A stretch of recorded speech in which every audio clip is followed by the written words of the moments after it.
વેલું લે નિકામલા બધા સારા છે સબ ઠીક ઠાક એવું કહેતો હતો કે હવાના પરમાં એ લોકો છે ને એટલું મેક્સિકન ટેકોસ આ ચટણીનું બોક્સ આવે રેડીમેડ ખબર ને શેપમાં બનાવેલું અને અંદર બધું ફિલિંગ કરે ટાકો છે હા તો તે એ લોકોને તો બોક્સમાં તો છે ને એટલું મોટું બોક્સ ને ઉપર તો ફોટો બી એટલો મોટો ને તે પછી કે ચાલો કે આ બધાને ઠેર રહે ટાકો છે એક બોક્સમાં ને પછી તો તે બોક્સ ખોલ્યું ને તો બોક્સ ખોલ્યું તો જો છપ્પો થયો એ લોકોને એ શું છપ્પો થયો આપણે કેટલા મોટા મોટા બનતા હતા અમે તો છે ને આટલા મોટા મોટા પેલા રેગ્યુલર સાઈઝ આવે ને રોટી વાળા હા મોટા સાઈઝ આવે તે અમે તો આવડા નીકળ્યા તો હવે હું કરીને ટીમાં તો અમુક તો તૂટલા બી નીકળ્યા અચ્છા તો પછી આ એ લોકોનું ફિલિંગ્સ જે બધું છે ને અંદરનું શું કે એ બધું ચિકન છે ને બધું વેજીસ છે ને બધું છે ને માયો ને બધું અચ્છા તો તે તો એ લોકો પાસે ઉઠું પછી બનાવેલું હતું વધારે તો એ લોકોએ તો તંદુરી રોટી બનાવેલી હતી ઘરમાં તો ટીમાં બનાવી કાઢ્યું ને પછી મારા હારું આ ટાકોસ મૂકી દીધા જો આ તૂટલું આ તો થોડુંક ઓછું તૂટલું છે વધારે તૂટલા એ લોકોએ ઘરમાં રાખેલા છે એટલે એ લોકો શું કરે ખબર ઘરવાળા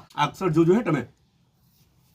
બચેલું હોય વધેલું હોય અચ્છા ને ક્લાસ લોઅર ક્લાસ હોય સેકન્ડ ક્લાસ હોય ને તો તે પોતે ખાય ને આપણને સારું ખવડાવે આ એ લોકોની એક આદત હોય છે ખબર છે અચ્છા ને બીજું શું છે ખબર જલ્દી બોલવું પડે છે હું કરું યાર હવે ને આ છે ને યુકેની વ્હાઈટ ચોકલેટ છે મસ્ત લાગે ને સૂપ આવેલું છે પાછું શું સૂપ છે ખબર વેજ સૂપ છે સોયા સોસ નાખેલો છે અંદર એવું લાગે ને ચાયનો એક કપ છે બધા પોતાનો ખ્યાલ કરજો પાછા મળું